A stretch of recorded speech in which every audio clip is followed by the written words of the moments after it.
প্রদর্শনের পর আসছে। Parent Commander Mahmudul Saim reporting.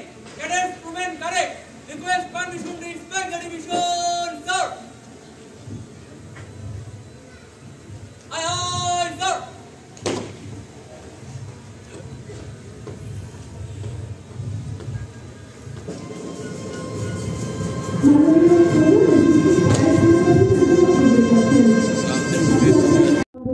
এর সঙ্গে সঙ্গে শেষ হলো তৃতীয় ব্যাচ ক্যাডেটের একাডেমি ক্যাডেটের শিক্ষা সমাপনী গ্র্যাজুয়েট ক্যাডেট 2024।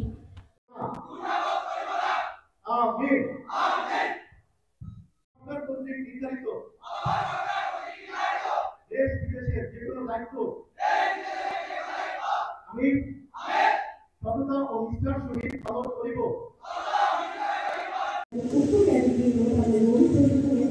নভোজ্ঞান এবং জ্ঞান ইঞ্জিনিয়ারিং বিভাগে বিভক্ত হয়ে প্রশিক্ষণ গ্রহণ করে।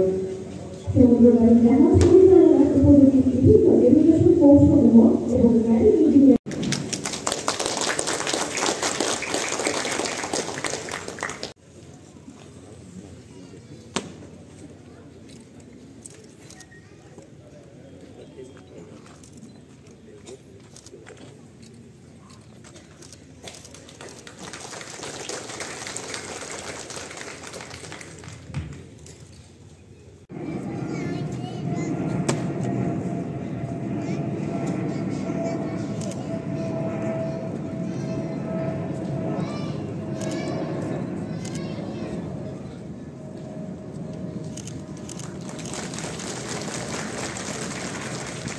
Thank you, sir.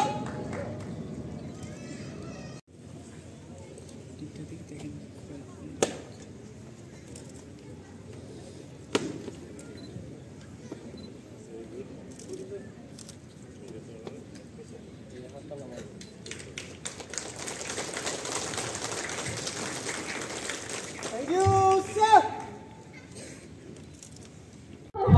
চিরকণ্ঠে শপথ নিল জন্মভূমি তথা বাংলাদেশের ভাতৃত্ব সমুন্নত আমি গণপ্রজাতন্ত্রী বাংলাদেশ ও বাংলাদেশের সংবিধান, রাষ্ট্রপতি এবং সরকারের প্রতি উপস্থিত ক্যাডেটবৃন্দ, ক্যাডেট এবং তাদের অভিভাবকবৃন্দ,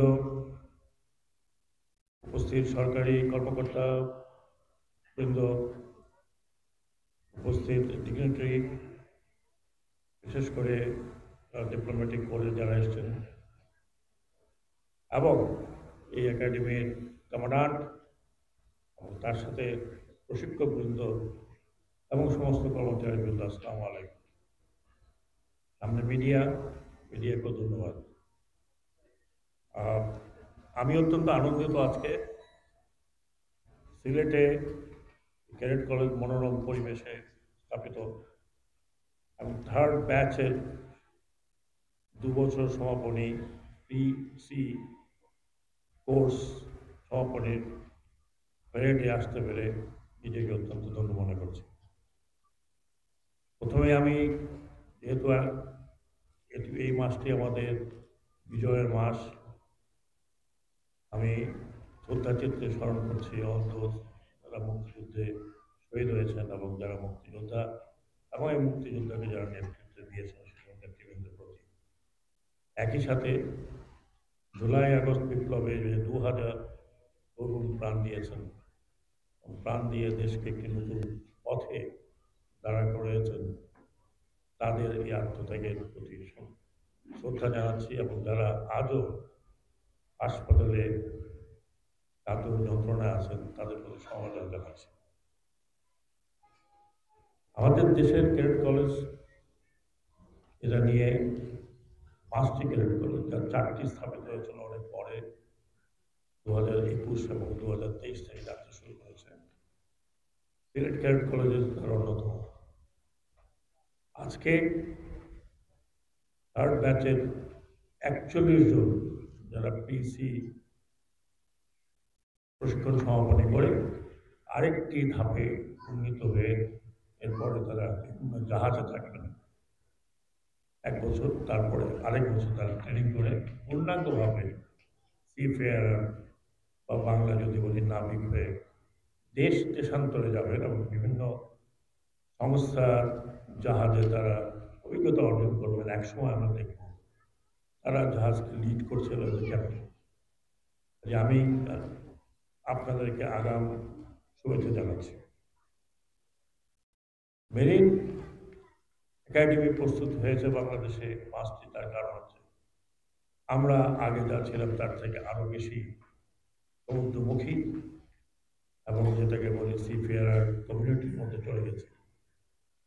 আমরা শুধু আমাদের দেশের মধ্যেই সীমাবদ্ধ আছি তা নয়, আমরা আমাদের এই মেরিন একাডেমি এবং মেরিন লাইফ নাবিক হওয়ার যে স্বপ্ন এবং নাবিকদের দক্ষ তৈরি করতে পারি তা আন্তর্জাতিক মহলে ইতিমধ্যেই সুপ্রতিষ্ঠিত হয়েছে। আমি এ মাসের নভেম্বরে যখন আইএমও মিটিংয়ে গেছি সেখানে সে কথাই বলে এসেছি এবং আপনারা জানেন যে আমরা প্রথমবার আগামী বছর থেকে আন্তর্জাতিক অঙ্গনে প্রবেশ করছি। আমাদের এখানে আইএমও থেকে সিলেক্ট করা 10 জন বিদেশি ক্যাডেটরা আসছেন, যোগ দেবেন। তার মধ্যে আমি বলে আসছি যে আমরা 5 জন মহিলা এবং 5 জন পুরুষ নিতে চাই। আমরা মহিলা এবং পুরুষের মধ্যে ভারসাম্য রক্ষা করতে চাই। যদিও এই একাডেমিতে কোনো মহিলা আমি এখনো দেখিনি, কিন্তু চট্টগ্রামে কিছু সংখ্যক মহিলা ক্যাডেট আছেন এবং আমি আশা করব যে আগামীতে আমাদের মহিলারা আরও যোগ দেবেন এই যে অত্যন্ত চ্যালেঞ্জিং এবং নোবেল প্রফেশনে। ইতিমধ্যেই আমাদের মহিলারা আপনারা জানেন আর্ম ফোর্সেসে তারা অত্যন্ত কৃতিত্বের সাথে কাজ করছে। সেই হিসাবে মনে করি আমাদের মেরিন একাডেমিতেও মেরিন লাইফেও মহিলাদের কন্ট্রিবিউশনটা হবে। এই জন্য মহান রব্বুল আলামিনের নিকট আমরা শুকরিয়া জ্ঞাপন করছি। বাংলাদেশ মেরিন একাডেমি সিলেট নৌ পরিবহন মন্ত্রণালয়ের আওতাধীন একটি আন্তর্জাতিক মানের বিশেষায়িত প্রতিষ্ঠান। আজ মেরিন একাডেমিতে ক্যাডেটদের শিক্ষা সমাপনী কুচকাওয়াজের এই মহেন্দ্রক্ষণে আমি গভীর শ্রদ্ধা ভরে স্মরণ করছি মহান মুক্তিযুদ্ধে অংশগ্রহণকারী সকল শহীদ ও বীর মুক্তিযোদ্ধাদের। একই সাথে আমি গভীর শ্রদ্ধায় স্মরণ করছি জুলাই বিপ্লবে শহীদ আবু সাঈদ, মীর মুগ্ধ সহ সকল নিহত ও আহতদের যোদ্ধাদের। সিলেট মেরিন একাডেমি তৃতীয় হয়েছে ক্যাডেটদের শিক্ষা সমাপনী কুচকাওয়াজ উপলক্ষে সম্মানিত সকল অতিথিবৃন্দকে একাডেমির পক্ষ থেকে জানাচ্ছি শুভেচ্ছা। আজ আমাদের মধ্যে উপস্থিত এই অনুষ্ঠানের গুরুত্বকে অনেক বহুগুণে বাড়িয়ে দিয়েছে। 4 বছর মেয়াদী 2 বিভাগের ব্যাচেলর অফ মেরিটাইম সায়েন্স এবং বিএসসি মেরিন ইঞ্জিনিয়ারিং কোর্সের অংশ হিসাবে পেশাগত বিষয়ের 2 বছর মেয়াদী প্রাক সমুদ্র প্রশিক্ষণে অত্র একাডেমির 41 জন ক্যাডেট সফলতার সাথে তাদের প্রশিক্ষণ সম্পন্ন করেছে। ক্যাডেটদেরকে যুগ উপযোগী দক্ষ প্রফেশনাল হিসাবে গড়ে তোলার জন্য সিলেট মেরিন একাডেমিতে আন্তর্জাতিক মানের সিলেবাস ক্যারিকুলাম, রুটিন সহ ও অন্যান্য প্রশিক্ষণ সরঞ্জামাদি সংযোগ করা হয়েছে। প্রিয় সুধীবৃন্দ, একাডেমির ক্লাসরুমসমূহ আধুনিক প্রযুক্তি নির্ভর ও সুবিধা বান্ধব পরিবেশ উন্নত করা হয়েছে। গত 2023-এ বাংলাদেশ শিপিং কর্পোরেশনের রিক্রুটমেন্ট পরীক্ষায় বিভিন্ন একাডেমির মোট 55 জন ক্যাডেটের ভিতরে 17 জন বাংলাদেশ মেরিন একাডেমি সিলেট থেকে মেধা তালিকায় এসেছে, যা আমাদের সুনাম অনেকটা অক্ষুণ্ণ করেছে।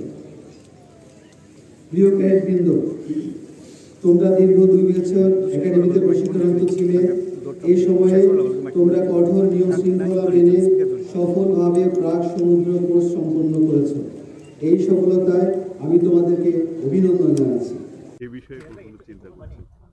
আমি জাহাজ নিয়ে চিন্তা করি আর এখন শ্রম বিষয় নিয়ে চিন্তা করি। মাননীয় প্রধান উপদেষ্টা বলেছেন, ওনার কথা উনি বলেছেন, আমাদের সবার কথাই বলেছেন, ওনার কথা বলবেন না। উনি যখন বলেন তখন আমাদের সবার কথাই বলেন। এখন রাজনৈতিক দলের নিজস্ব চিন্তাভাবনা আছে, ওনারা রাজনীতি করেন, ওনাদের চিন্তাভাবনায় কখন কোনটা বলতে হয়, কি বলেন, কেন বলেন, সেটা সম্পূর্ণভাবে ওনারাই জানেন। ওনাদের মনের খবর আমি বলতে পারবো না। তো রাজনীতির জায়গায় আমি তো যখন প্রধান উপদেষ্টা বলেছেন নিশ্চয়ই একটা সুনির্দিষ্ট রোড ম্যাপ হবে, সংস্কারগুলো শেষ হবে, আশা করি সেগুলো আমরা দেখবো, এখনো শেষ হয়নি। তারপরে নিশ্চয়ই উনি যখন এই কথা বলেছেন তো ওনার মাথায় তো নির্বাচন কবে হবে সেটাও শুধু নয়, কীভাবে হবে, কী সংস্কারের পরে হবে, এগুলো আছে, এগুলো তো আপনারা সময় মতো জানতে পারবেন। গতকাল 16 ডিসেম্বরে ভারতীয় প্রধানমন্ত্রী টুইট করেছিলেন, এটা বাংলাদেশের মুক্তিযুদ্ধ এবং এই বিষয়গুলো নিয়ে, সেটা বিজয় দিবস উপলক্ষে, যেটা ভারতের বিজয় ছিল, সেই বিষয়টাতে আনুষ্ঠানিক ক্রিয়া জানাবে কিনা বাংলাদেশ? এটা ফরেন মিনিস্ট্রি যিনি দেখছেন, ফরেন উপদেষ্টা উনি বলতে পারবেন। বিষয়টি আপনি কিভাবে দেখেন এই ধরনের? আমি এখন তো ব্যক্তিগতভাবে কোনো কিছু দেখি না, তার কারণ হচ্ছে যে ব্যক্তি পর্যায়ে যখন ছিলাম তখন তো বলতে পারতাম। তবে ভারতীয় প্রধানমন্ত্রী তার মতো করে বলেছে, বিশ্ববাসী জানে এই ব্যাপার, এটা কোনো নতুন ব্যাপার নয়। আজকে 52 বছর হয়ে গেছে। হ্যাঁ, এই 16 ডিসেম্বরের এবং এই 9 মাসের যুদ্ধ কিন্তু বাংলাদেশের যুদ্ধ। আমি শুধু এটুকু মনে করি যে এটা আমাদের যুদ্ধ, আমাদের প্রাণহানি হয়েছে, আমাদের মা বোনেরা সর্বহানি হয়েছে, এবং 9 মাস আমাদের দেশ একটা বড় ধরনের রক্তপাতের মধ্যে ছিল। আমাদের যারা মুক্তিযুদ্ধ করেছেন, প্রাণ দিয়েছেন, শহীদ হয়েছেন, তাদের প্রতি আমরা সবসময় শ্রদ্ধা জানাই। যারা বেঁচে আছেন আমি মনে করি তারাও আহত হবেন, তথায় কারণ আমাদের যুদ্ধটি আমরা শুরু করেছিলাম, আমাদের যুদ্ধটি আমরা সমাপ্ত করেছি। সেখানে সাহায্য সহযোগিতা ডেফিনেটলি ভারতের ছিল, এতে কোনো সন্দেহ নেই। আমরা সেটাও স্মরণ করি এবং সবসময় স্মরণ রাখি। একটা ফ্রেন্ডলি কান্ট্রি